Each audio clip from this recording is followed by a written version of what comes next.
Hello friend, and welcome back. It's good to see you. And today, I'd like to talk about this game, God of War Ragnarok.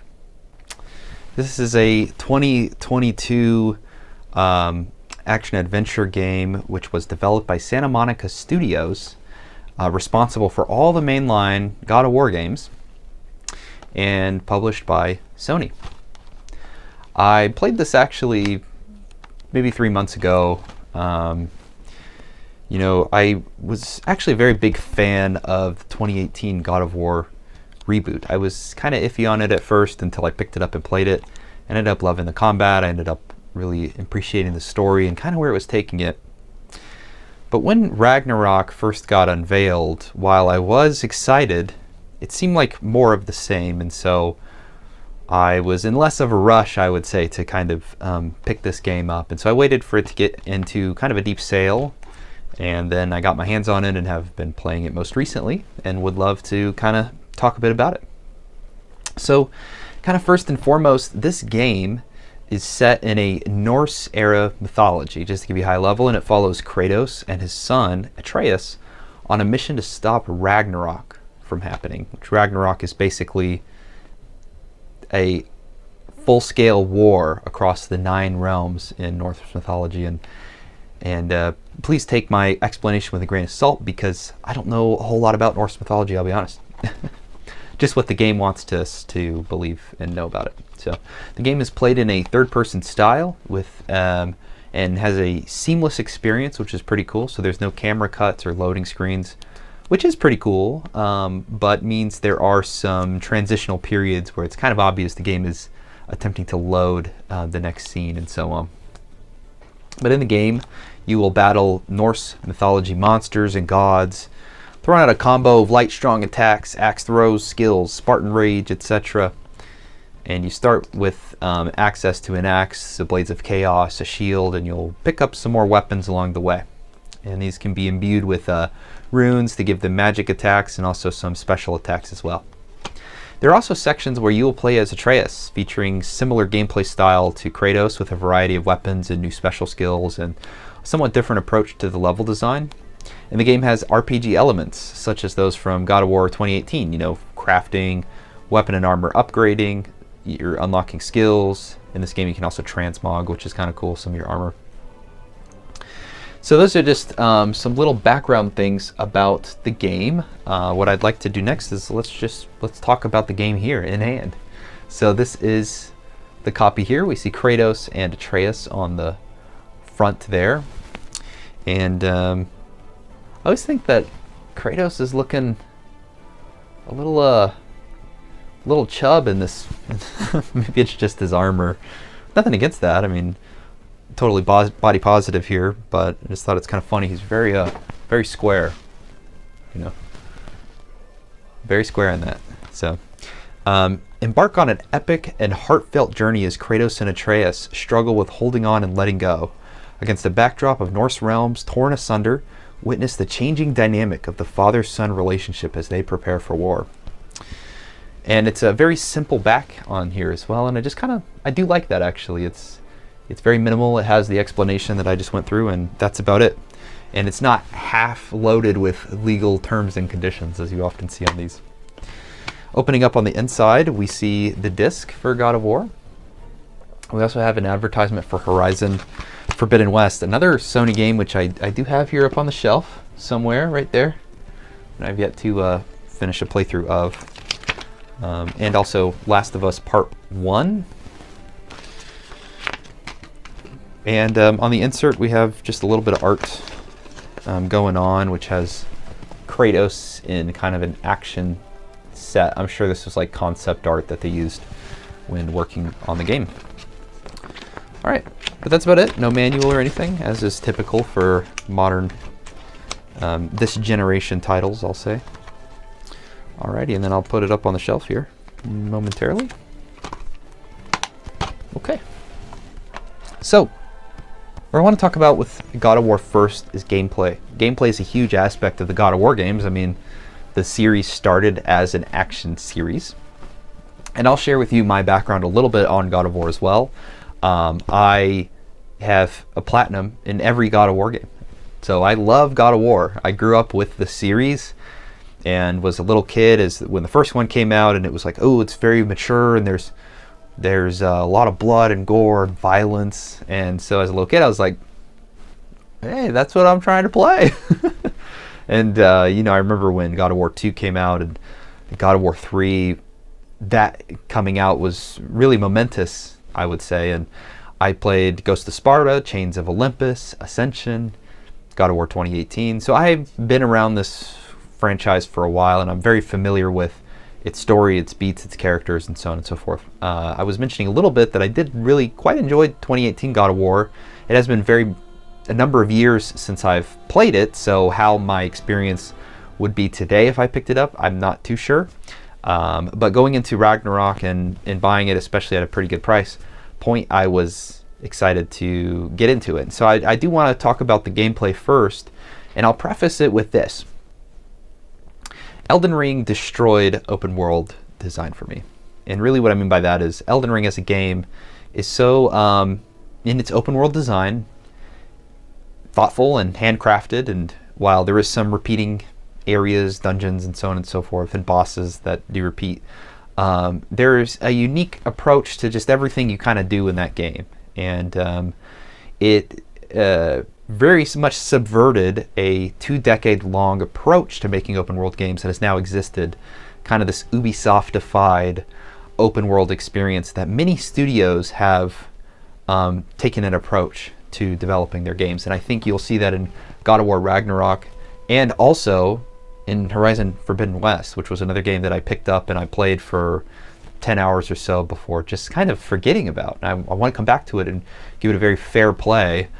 But again, I was affected by this Elden Ring curse of just playing these games and just thinking, I can see the cracks. I can see it. So, you know, because of that, it was pretty daunting to pick this game up and not view it with a bias right off the bat. But I found that to be particularly challenging. And so, you know, I already kind of dreaded going into this open world experience because of how I knew I would feel about it. But I gave it a fair take, and so any feedback here is going to kind of be with a grain of salt of I was personally affected by this Elden Ring curse of just the game being so good and unique in its approach that I have now evolved my lens, and I have to look at open world games with a game like Elden Ring in the back of my mind. So mechanically, this game controls pretty well, and the combat is quite smooth. You know, I'm not a huge fan of strafe controls, and what I mean by strafe type controls with third person is, you know, where your character always faces wherever the camera is pointing. So, you know, if you're moving left and right as Kratos, Kratos is strafing back and forth. He's not turning and then walking left with the camera not fixed behind him. I've not always liked that as much as I like the free cam, because I feel like the free cam movement just kind of makes the open world feel a little more, or the third person view, like a little more fluid and accessible. You know, nobody in real life walks in kind of a strafe motion. Maybe you'll see that in combat sports, I guess. If you are kind of have a target, you're focusing on them, you would kind of strafe and walk left and right. But maybe some dynamic approach to the camera would have been cool. I also just like to be able to see in 360 my character at my leisure, and so that's kind of more of a preferential thing on whether it matters to you. But whenever I play a third-person game that has these strafe type controls, you know, for me personally, it makes the gameplay feel a little stiffer, and so I would have preferred that free cam format, because at the end of the day, I understand that this style would probably work well for your general audiences and the format of an action game. So mechanically, it still feels quite good. Structurally, you know, it's very obvious that the gameplay loop never strays too far from the formula. So it makes the game feel very gamey, I guess is the best way I can put it, and less immersive resultingly. So, you know, you'll go fight a mob, you'll do a light puzzle, you'll fight another mob, you'll have a cutscene, you'll fight a boss, you'll climb a wall, and this is kind of how the game repeats for the next 30 or 40 hours. Also, nearly all areas contain a to move on, we have to look in these 3 places to find an item, or we need to get these 3 items to go forward. And this type of game design really pulls me out of the game, because every time I go to a new space, we go in a cave, or we have to go to an archive. Oh, well, we need these 3 keys, or we need to go through these 3 hallways and defeat the 3 mobs that will allow us to then proceed on. And you see this in a lot of games. It's not just the God of War Ragnarok thing, but it is something that, for me, I've played so many games, I start thinking about it, I get in my head about it, and then now I'm just like, oh, well, here we are in the next section, let me guess. We're going to have to get 3 rocks that we have to stack to then open 3 doorways. And I think Ragnarok does suffer from that a lot in its game design and its world design.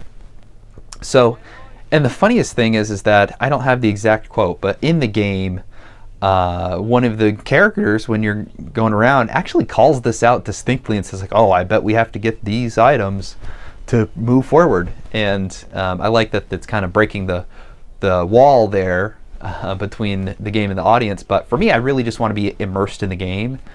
It's kind of funny if the game wants to quip about it, but it's drawing me out of the immersion of enjoying the experience, the story, and the gameplay, and more having me thinking about the fact that I'm sitting on a couch holding a controller in my hand and experiencing the title. And so that's something that, again, your mileage will vary, but for me, that took me out of it. And the developers knew that their formula was not scuffing the paint. You know, it wasn't trying to do something new or change. It was a very safe play for the game experience. So from a combat lens, the game is quite fun.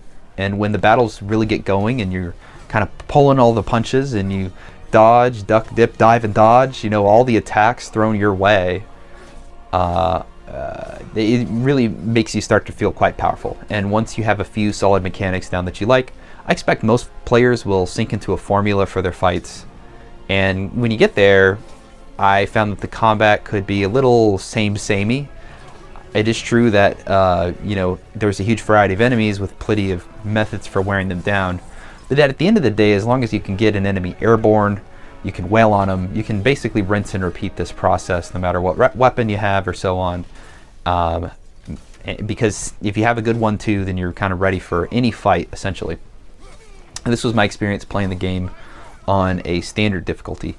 But one thing that kind of drove me crazy, and again, it's just a random little thing, but when you're fighting enemies and you down the enemies and kill them, everything disappears in this game. It's like it's not physical, and it just escapes into the void. And again, that's a little thing, but I think if you have this epic battle where you've just taken down like 20 enemies in an arena, it's kind of a shame that you look around and it looks like no fight ever took place there at all.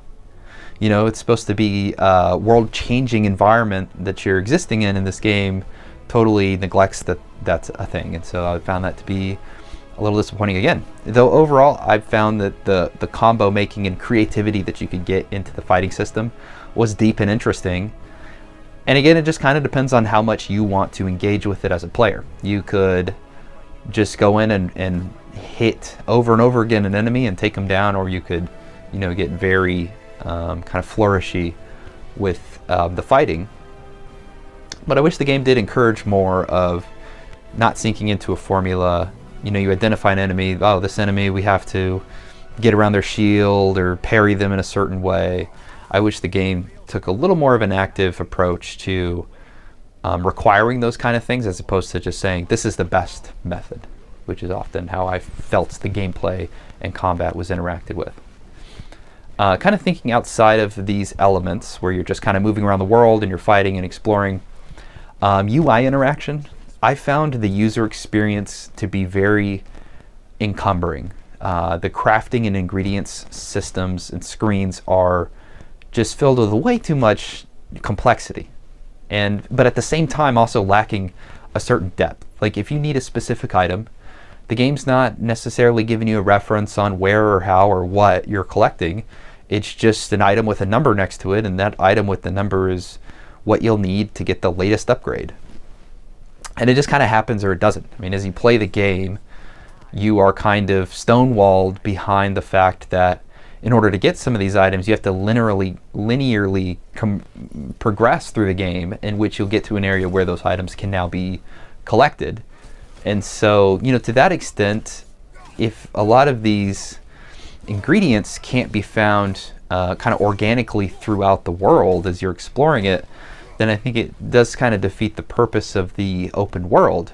I would expect that, similar to a game like Elden Ring or Breath of the Wild, you could kind of manage to get wherever you want and pick up whatever ingredients you need to make whatever kind of powerful weapon or upgrade that you're looking for. But again, this kind of progresses on a linear fashion as opposed to what I would expect an open world game to be doing nowadays. And I did kind of find that unfortunate, because for everything that they want to show this depth for the upgrade systems and things like that, there's just really not a whole lot of, it's a mile wide and an inch deep is my perspective on it.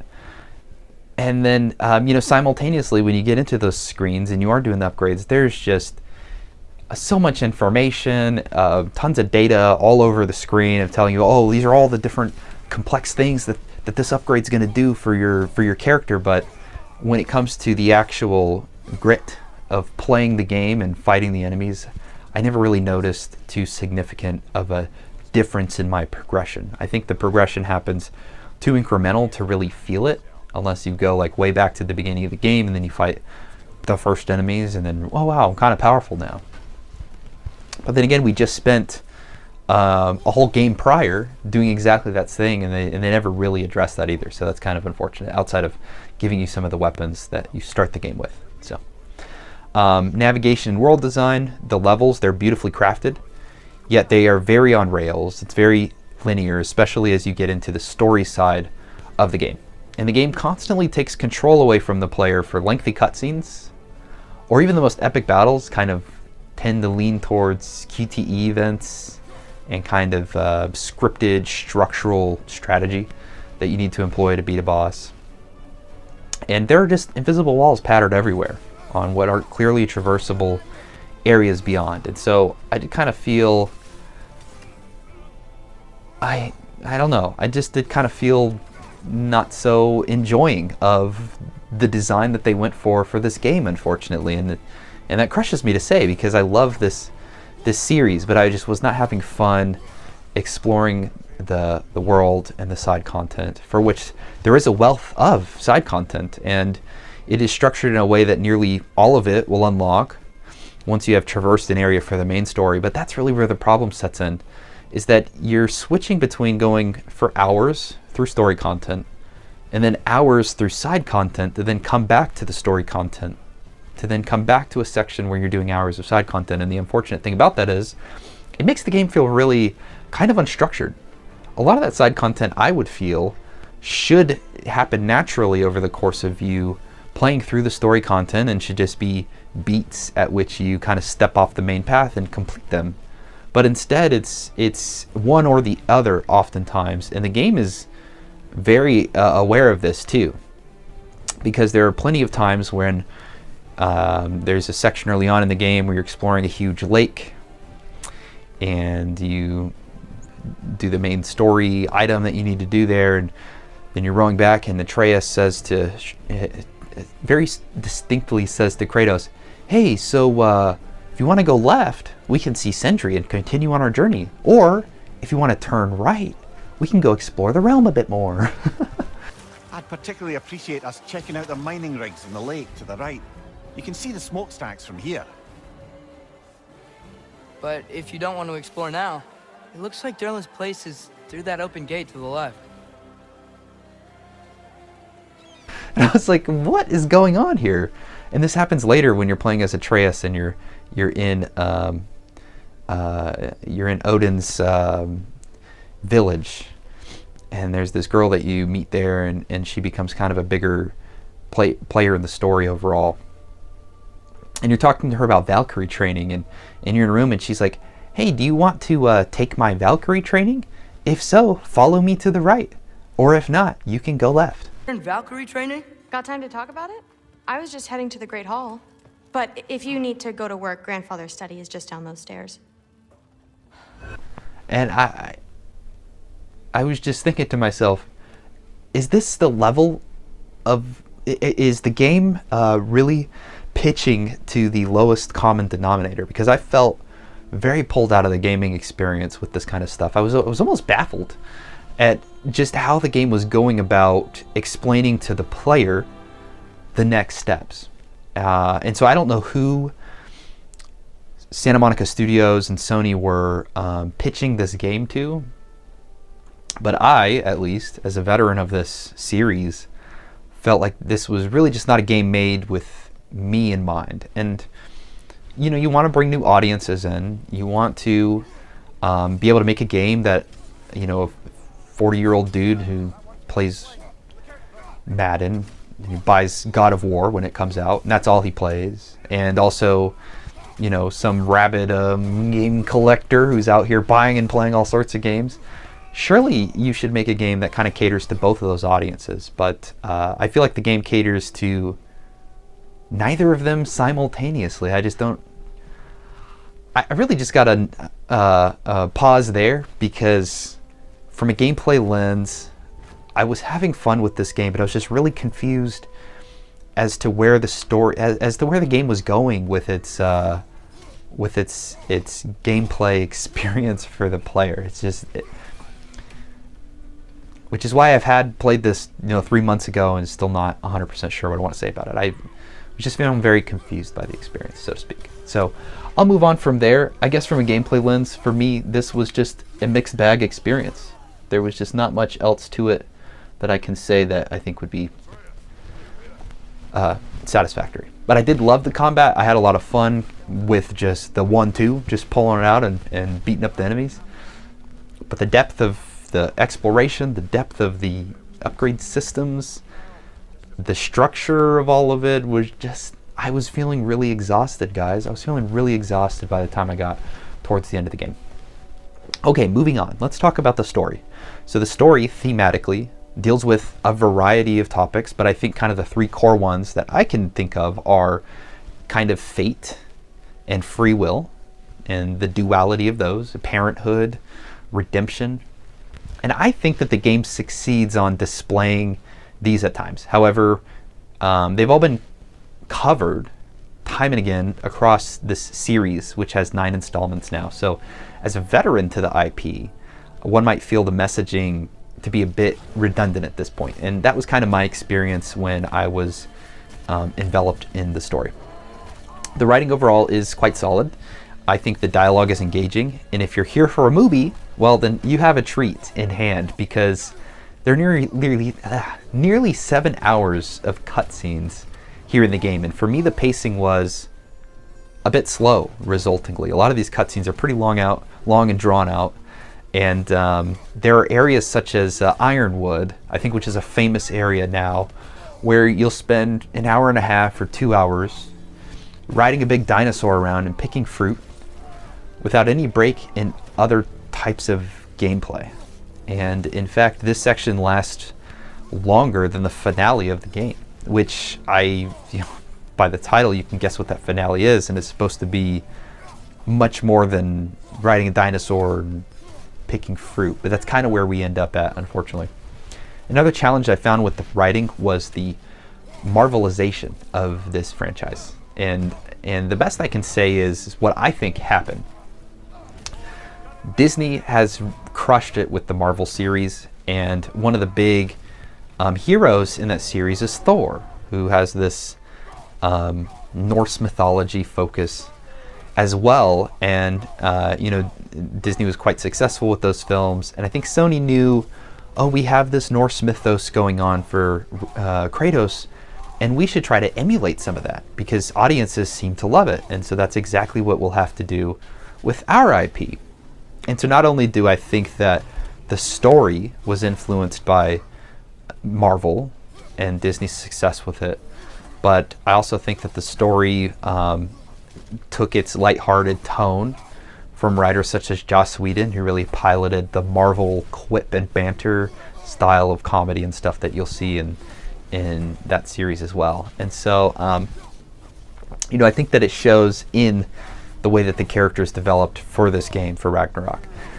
And everything to me kind of feels like a stage play. You know, there is far too much focus on those quips and driving comedy into the game, and none of the stakes feel high and threatening at all. I was not convinced by the development of many of the characters, especially Kratos, who by the end of the game felt like a totally different person. And I know that this is supposed to be the point of the game, but I felt like we ended up in a fan fiction ultimately. And you know, some people are going to enjoy and appreciate where Kratos as a character is developing toward. For me, I just felt that I felt like the writing didn't convince me of what Kratos was doing, because it wasn't really necessarily through Kratos' experiences or internal monologue that he reaches such a conclusion. Most of the reason why he ends up where he is because whenever something happens in this game, he just says to himself, "Be better." And because he said that, all of a sudden he's going to be better. But that's it. I would have wanted more for Kratos and to understand his internal motivations for me to really buy it. And I ultimately did it. Now, on the flip hand, this man's son, Atreus, I truly think is a teen cringe lord in this game. But what happened, funny enough, throughout the course of the game is that aside from some poor writing, which drives some decisions Atreus makes that I don't really think are particularly realistic and were more done for plot convenience reasons and not for character motivation, I think his development is very interesting, and he builds into a rather engaging character throughout the course of the game. His sections, except for Ironwood, are quite fun to play, and the shift in combat style to being slightly more fast-paced and a little scrappier, I think made for great sections.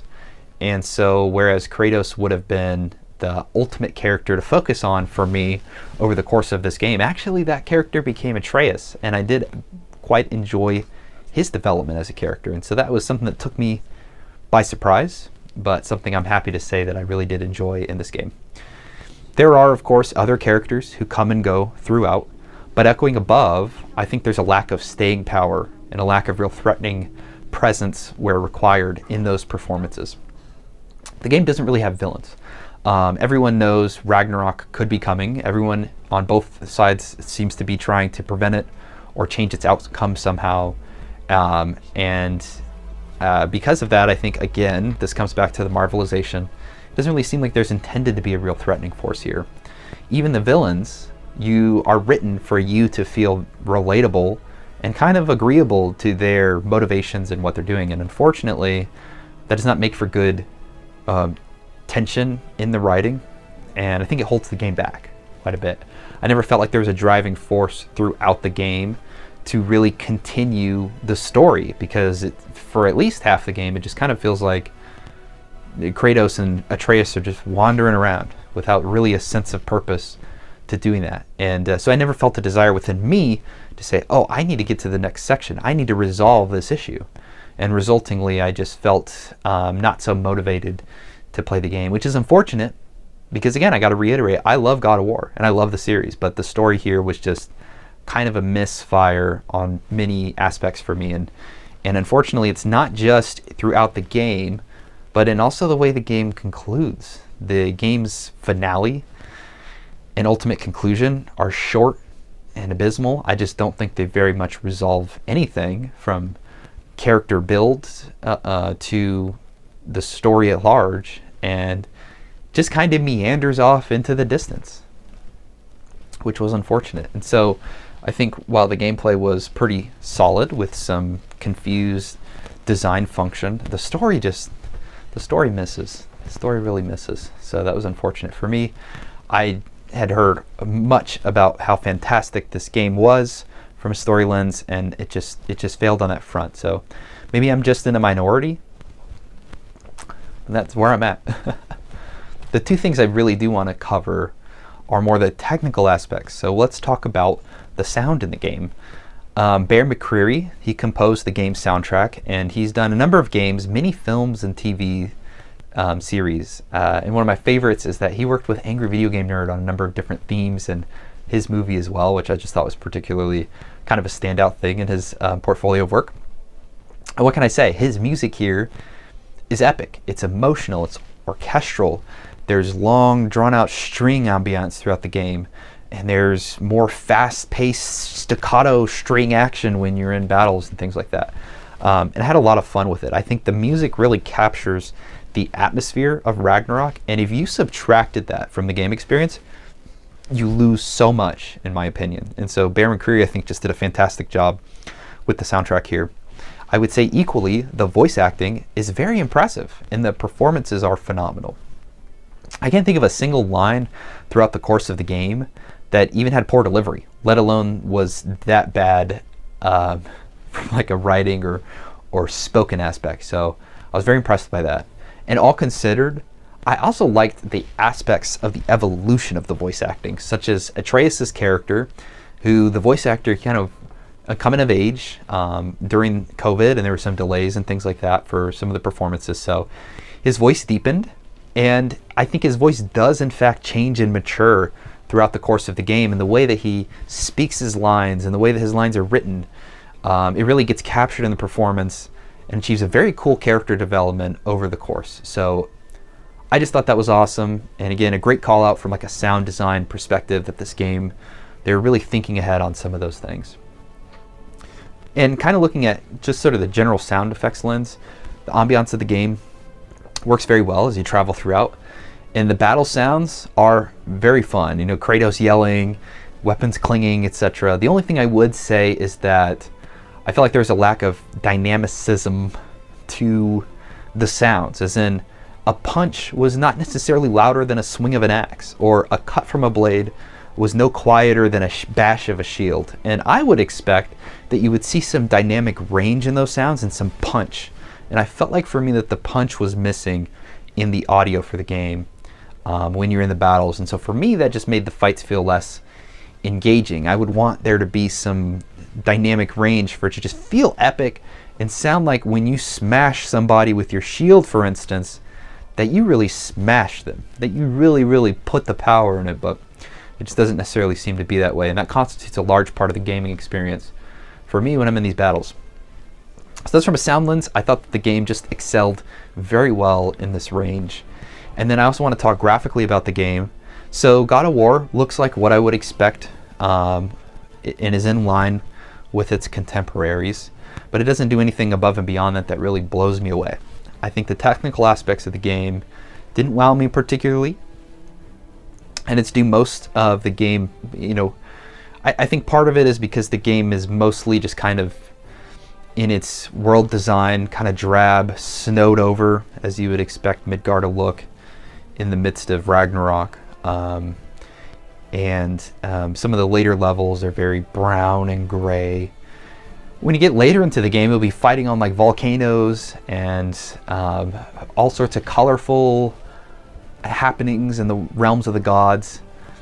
And honestly, that was too saturated. I think that it kind of, again, had this marvelization to its art style and look that I think very much deviates from any other God of War game that existed prior. Just was a bit much, in my opinion. And so, in both ways, from an art design perspective, this game didn't really do it so much for me. It was brown and gray, and I wasn't a fan of it. It was oversaturated and colorful, and I didn't really like that as well. So I don't know what it was about that, but maybe the look just wasn't for me. And I would say that it's likely, especially from a technical aspect, that the game was over-focused for its development on PlayStation 4. And I think overall we don't see a huge jump between God of War 2018 and Ragnarok due to that reason. And I never saw a moment in the game where I said, this is next gen. And I would have wanted that out of one of Sony's biggest IPs. And so that is unfortunate for the game. I think Sony kind of held the developers back by not saying this is going to be a next-gen console exclusive. And I understand why. They want the sales, but I really think it's something they should have done, not only to sell the game, a better version of the game, but to sell probably more consoles as well, as the PS5 is kind of still lagging in those respects. So I still have many things I want to say about this game. I'm very mixed on the experience. I'm very, very mixed on the experience. I wanted more out of the game, and it really felt like a rehash of the 2018 version with a couple little extra stars and whistles and bells put on it. From a gameplay lens, there were some very encumbering systems, and the world exploration was just not structured enough to make it feel engaging without taking you out of other aspects of the game. The combat has 100 variations of how you approach it, but unless you're turning it up to the highest difficulty, you're really not getting enough out of the game to deviate from a standard formula of just beat the crap out of the enemy until they disappear into the void. The story was, I was not convinced by a lot of the writing plot, where the game went, how the story concluded, what the finale was like. It felt very underwhelming. It felt not structured, without purpose, and it was unfortunate because it just didn't draw me in as a result. And by the end of the game, I was quite exhausted at following the story. From a sound lens, this is top tier. The soundtrack was fantastic. The voice acting was fantastic. The story, or the sound effects and the ambience of the world was quite solid all throughout. And graphically, the game was where it should have been. It met the standard. And so that was my experience with God of War Ragnarok. I wanted more out of this game. I really did.